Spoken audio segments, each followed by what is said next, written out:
Hey everybody, what's up and welcome back to today's video guys. And today guys, I'm going to go ahead and be showing you how to go ahead and change your base currency in eToro.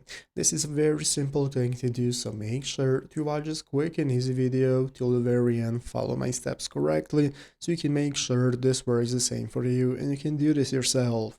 But yeah guys, let's get straight into it. So the first thing we want to do is to go ahead and open up the official eToro website if you have not already by going to eToro.com right here, and from here you're going to be greeted by the main page where you can go and take a look at the join eToro option that's going to enable you to sign up for an account if you do not already have one, or you can go and use the login button if you already have one and log into your account. So once you have logged into your account, you're going to be greeted by the home page where at the left side of the screen we can find a menu with all the trading options we can access for trading, investing and so on. So let's go and take a look at how to change our currency. As you can see on this article right here on the official eToro Help Center, we have an article on how to change the default trading currency. So as you can see, clients with local currency accounts can trade eligible assets with either USD or their local currency, and to change the default trading currency we are following the steps right here. If you're using the web version, this is the steps. On the eToro mobile app it's pretty similar, so you're going to click the settings option in the sidebar menu. So it's going to appear right here on the left side of the screen. You're going to see settings,